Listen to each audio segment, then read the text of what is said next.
Hey, what's up everyone? Nick here.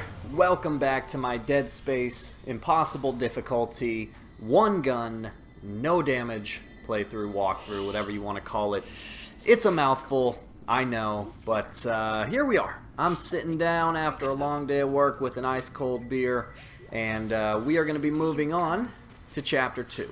Now, remember, I mentioned this in the first video, but the biggest challenge early on is just the fact that we really have to work at conserving ammo.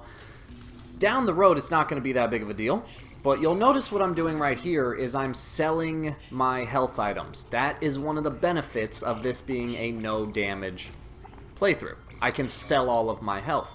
Now right there, you'll notice that I didn't sell 2 health items. The reason I do that is because, and again, I mentioned this in the first video, but before I record what you're seeing now, I do a practice playthrough of each level. And so throughout this whole series, I like to keep 1 or 2 health items in my inventory because when I'm doing my practice playthrough, I don't really care about no damage. I'm just kind of trying to learn the level on Impossible. And so I like to have those health items so that, you know, I don't have the added pressure during a practice playthrough.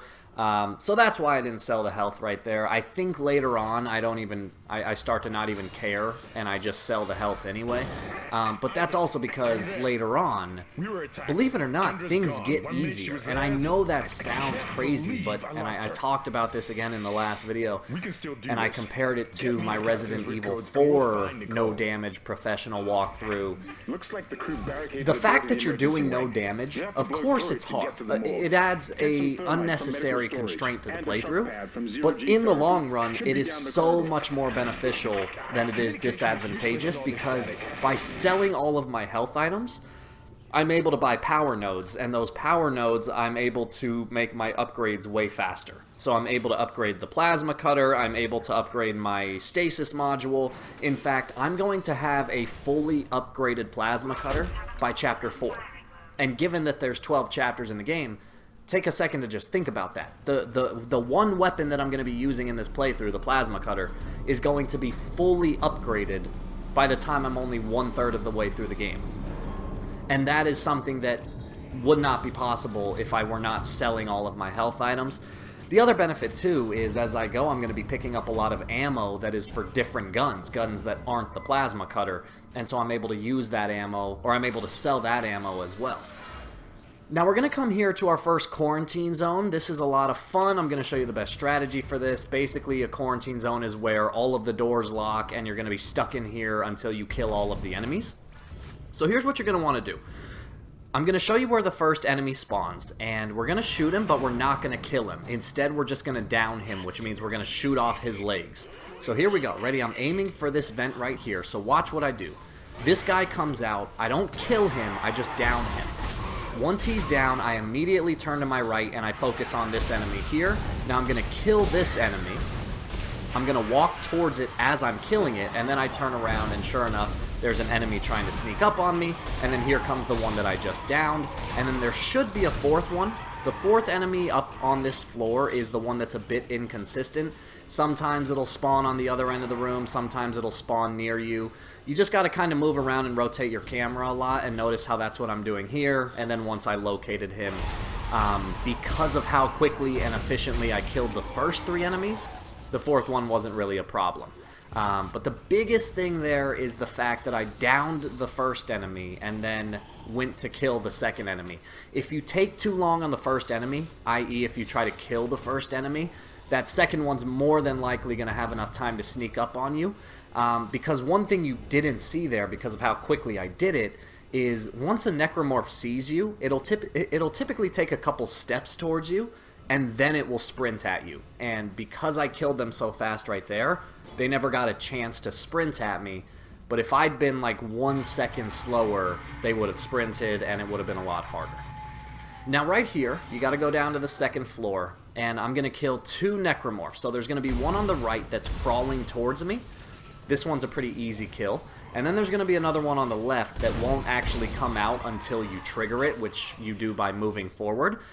And as soon as you kill notice how you could fill up your stasis right here. I recommend doing so. Now watch this. As soon as I kill this second necromorph, I'm going to immediately run back to the elevator and go back up to the second floor. And watch this, because an enemy is going to spawn right next to the elevator, and as you're going up, you can even try to kill it. Chances are you probably won't have enough time. But now what'll happen is all 3 or 4 necromorphs that spawn on the lower floor, they're going to hop into the vents and they're going to come up here. And what I recommend doing is coming and standing on this narrow hallway here, because now the enemies only have 2 ways they can approach you, from the front or behind. And chances are they're going to spawn in the vents that are right here near the elevator. So look at that. One enemy just came right out, killed him. Second enemy came out, killed him. And now I'm just waiting for that third enemy. And so now I'm going to kind of do the same strategy. I'm just going to run around a little bit, rotate that camera until I locate him. I just always find that it seems like the last enemy of the wave is always the most inconsistent one. But there you go. Once you kill the 3 up here, the quarantine zone will be lifted, and now you can just, you don't have to worry about any surprises. You can just run around, pick up ammo, refuel your stasis, do whatever you need to do. But there's a big point to be made here, and it's, again, you know, I'm playing on Impossible, I'm doing one gun, I'm taking no damage. Chances are the average gamer is not going to compile all 3 of those challenges into one playthrough. But in the event that you do, I really want it to be known that Impossible mode is daunting, but if you take the time to prepare, it's really not that challenging. So these quarantine zones, there's going to be several of them throughout the game. They're tough only because of the nerves factor. Typically, your first time playing the game, or even your second or third time, because let's be honest, you probably aren't going to memorize everything on your first playthrough, the quarantine zones are meant to be a surprise. They're meant to stress you out. But the enemies are pretty consistent. Again, like I said, they're not always 100% consistent, but they're pretty consistent. And so if you just take the time to kind of learn where the enemies are going to spawn, and if you know that the quarantine zone's coming, they're really not that difficult. In this entire playthrough, again, because I played each level 3 times up to the recording that you're watching now, oh, notice here there's a bookshelf that if you use your new Kinesis module, you can move it to the side and there's some goodies inside. That's a little secret. But truth be told, if you take the proper amount of time to just prepare for your Impossible playthrough, I would say that there are really only maybe 5 or 6 moments in the game that are actually difficult. Like, there are 5 moments that even though I knew what was coming and even though I took the time to develop a strategy, they were still difficult. And a lot of it always just comes from where you decide to hold your ground. So, point made, like, in that fight that you just saw, all of the enemies on the second floor, I went up to the top floor. I'm sorry, all the enemies on the ground floor, I took the elevator back up to the top floor and I made them follow me up there because I thought the top floor gave me a better vantage point. The bottom floor, I don't really think it's good for combat because it's just big and it's kind of like a big square and the enemies can approach you from any angle. Whereas upstairs, if you stand on that narrow hallway, they can only approach you from 2 directions. So taking the time to prepare really allows you to kind of control the fight, and that makes things way easier. Now, in here, we're going to be introduced to a new type of enemy. Like I said in the first video, I can never remember enemy names, but these ones are basically the babies, and how you know that is if you look in the windows in that lab, there are little babies floating in the liquid, and it's only, I mean, logical to assume that those are necromorphs that took over the babies. So when you come in here, there's going to be one that comes around this corner. So you're just going to kind of want to aim your pistol and get ready for it. The babies really aren't too hard to kill. The toughest thing about them is that they're just small and they have a good tendency of like, they can grasp onto walls and ceilings, and so oftentimes it's hard to locate them. But in this chapter, they're all pretty much going to spawn right in front of you. Typically what the babies will do, their main form of attack is they'll launch those 3 tentacles that shoot spikes at you. So if you can shoot off the tentacles, you'll be safe. And if you shoot them off fast enough, the baby won't even have time to shoot spikes at you. So again, right here, a little preparation. I come up the lift, A second one's going to spawn right here. Notice how I'm not moving forward. I'm going to kill this one from far away. There's a reason for that. Because once he's dead, once you move up, another one's going to burst out of the window to the right. So here we go. I'm prepped. There it goes. It tries to slash you. And now I'm just going to work on shooting the 3 tentacles. Technically, you can kill them just by shooting their bulk body. But just like the regular necromorphs where it works on dismembering them, kind of the same things with the babies. If you can shoot off those tentacles, usually 2 of the 3, they'll die at a faster rate than if you were to just shoot them, you know, in the bulk of their body.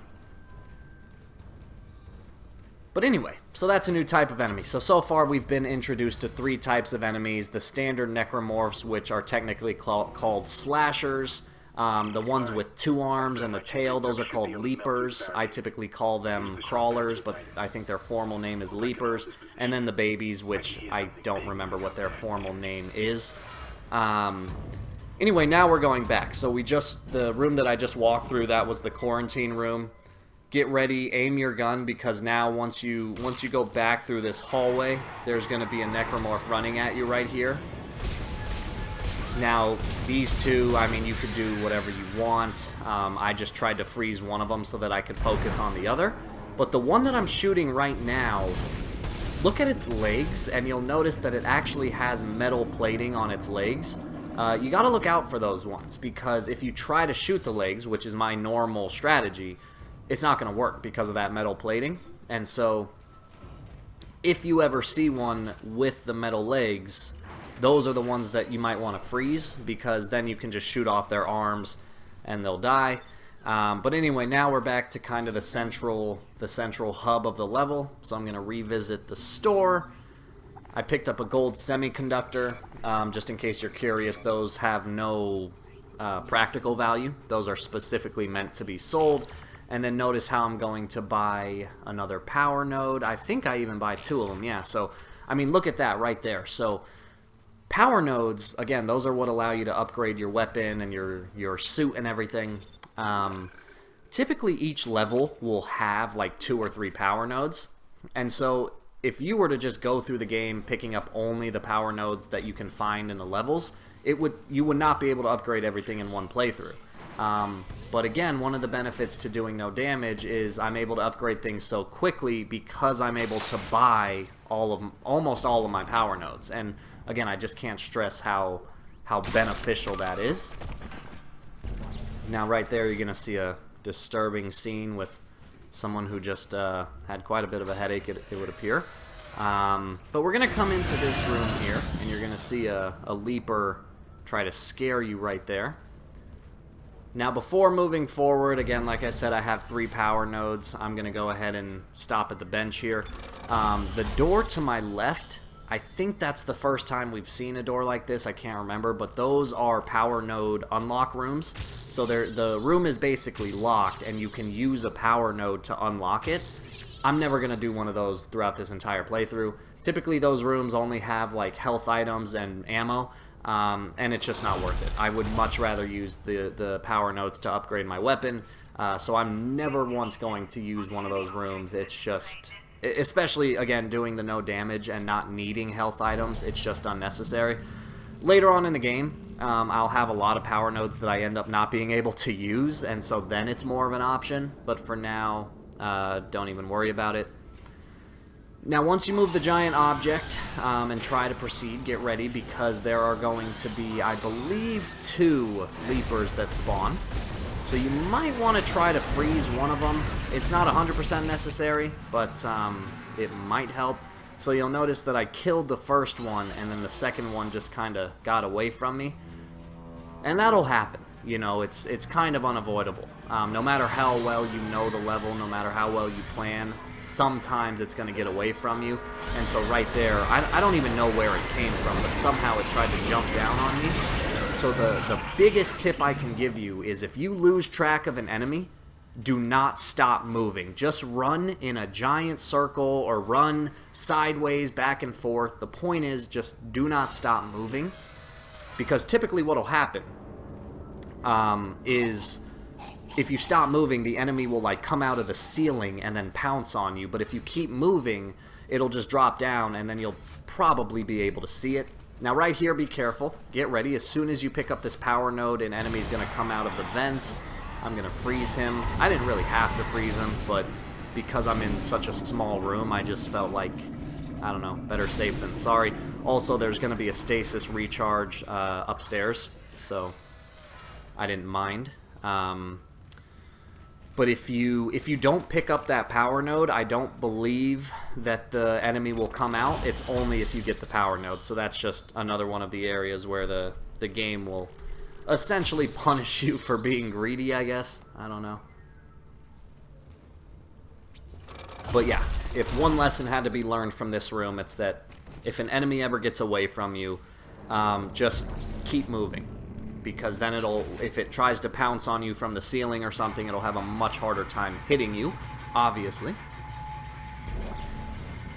Right there, I picked up my first bit of ammo that wasn't plasma cutter ammo, so again, I can sell all of that later.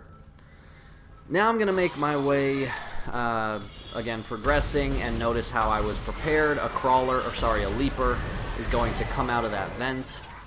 So I'm going to just start shooting him before it even has a chance to orient itself. And now another necromorph is going to come out of this vent, standard one.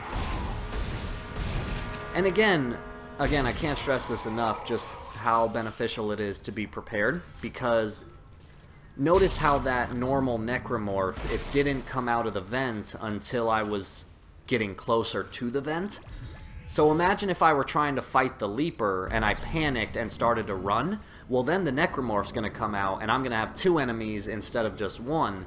Whereas because I knew that the necromorph would spawn, I stayed back, killed the leaper, and then killed the necromorph, so that I only had to focus on one enemy at a time rather than two.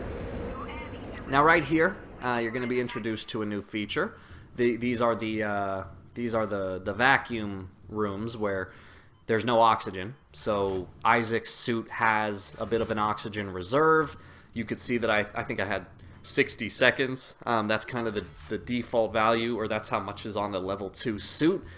That's another thing that you can upgrade with the power nodes. You can upgrade the oxygen capacity. It's also going to get improved as we pick up more and more higher level suits.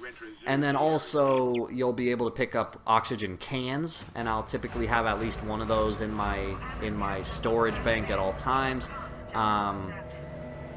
But really, don't worry about the oxygen. I don't actually think there's ever a time where I had to use an oxygen can. Again, if you're prepared and if you know what to expect, you can just run through the oxygen rooms. It's really not a big deal.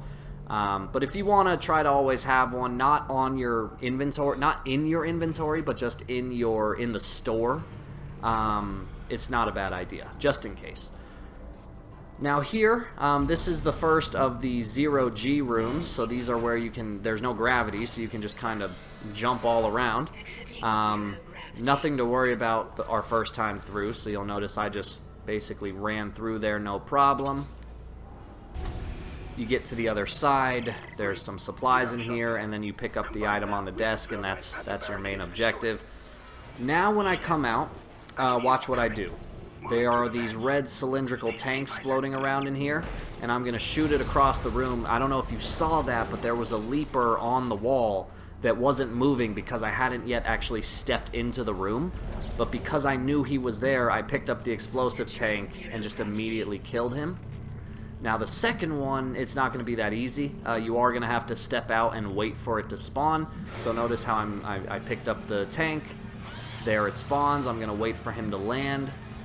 Gonna give it a second, and then boom, killed him. And then another perfect example of how I was just able to kill both leapers with no ammo, all because I prepared and I knew where they were gonna spawn, and everything works out fine. So now, as we make our way back through the 0G room, there's going to be a necromorph. You could technically run around him, but it is a bit inconsistent, so I recommend just freezing him. If you don't want to freeze him, then just shoot his legs off and then run around.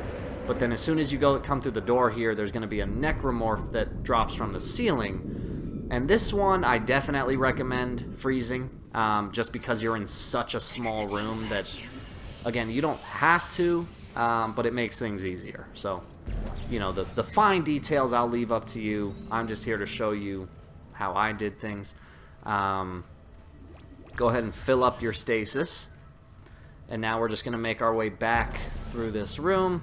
There are going to be some enemies that spawn, so notice how I'm moving kind of slowly. A necromorph is going to spawn out of the vent next to the elevator.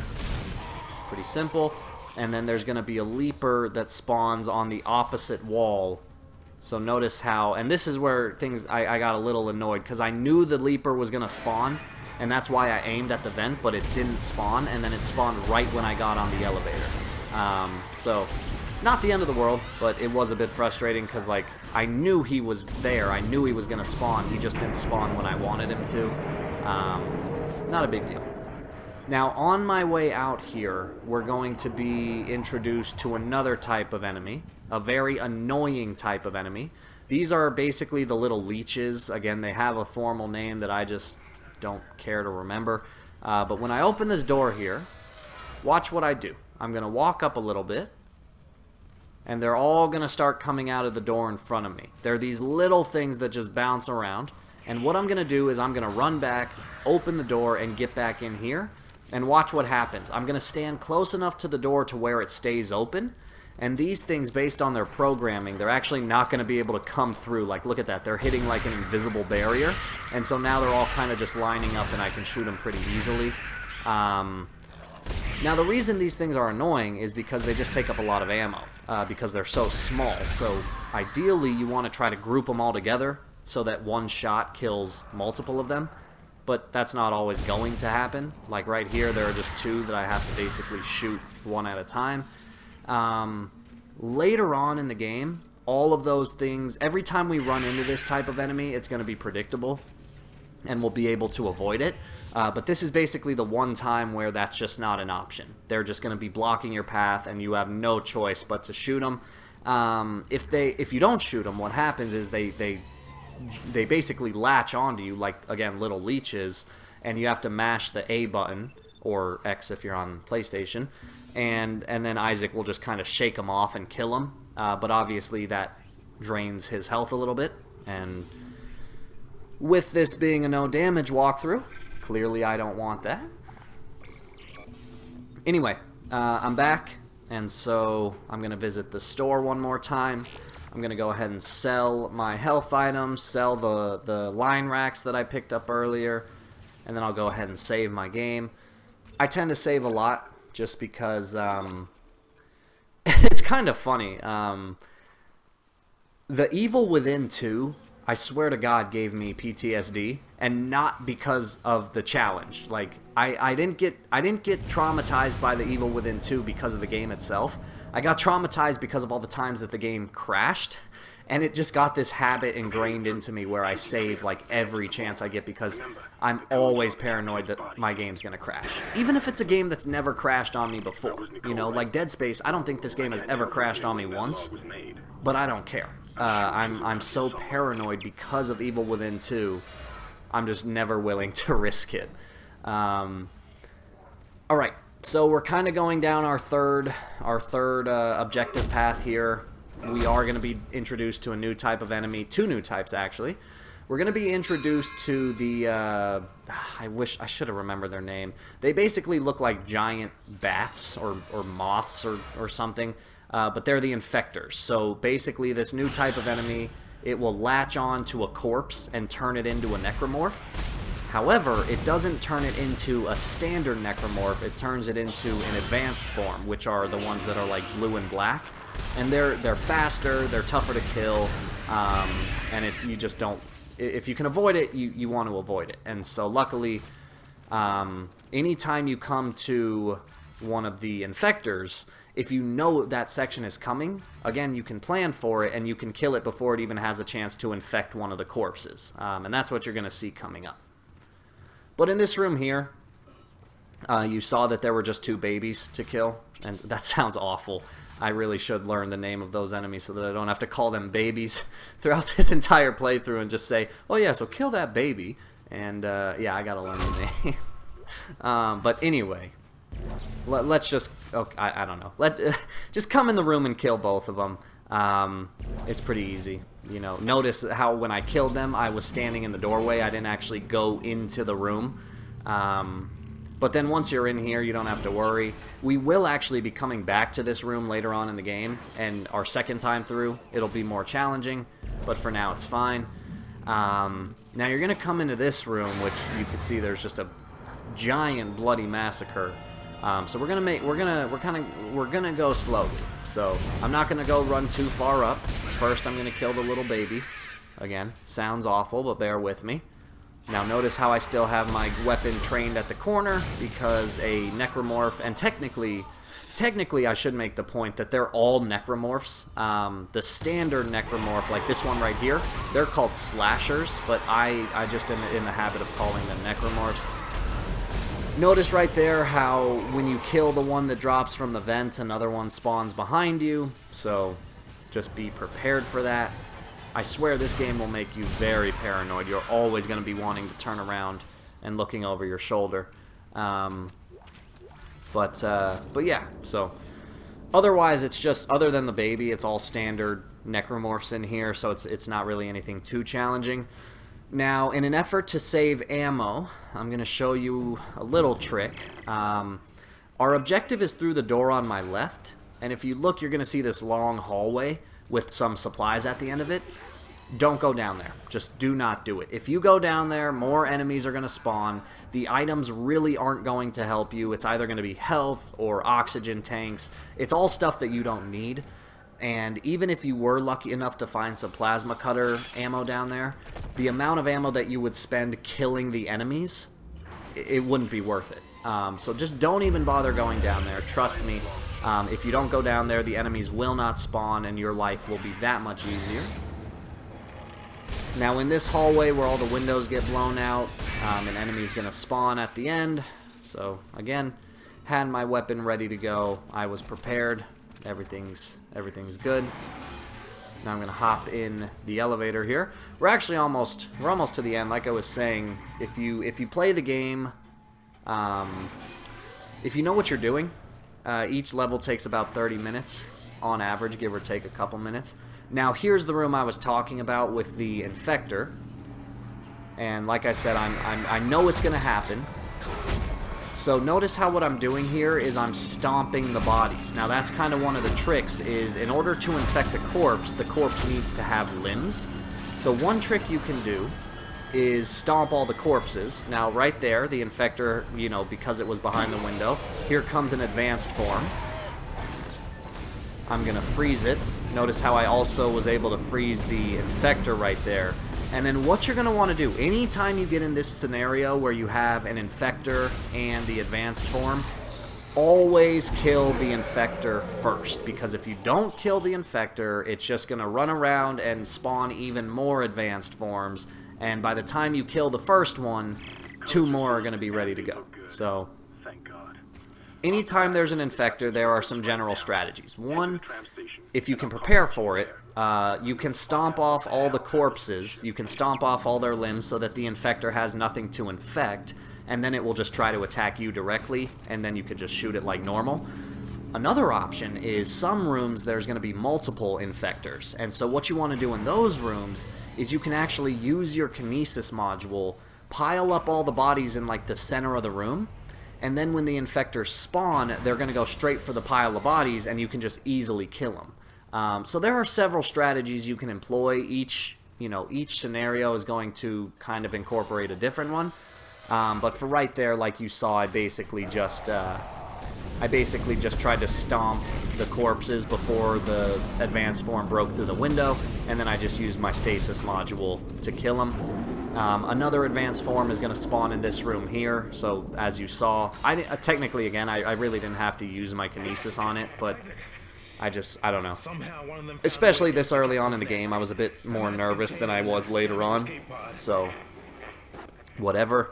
But there you go, guys. We're actually done with Chapter 2. We're going to make our way back to the tram, and then we'll be moving on to Chapter 3. So if you need to, stop at the store, I'll stop at the store right here, finish up my items. But otherwise, guys, that is Chapter 2. I hope you enjoyed.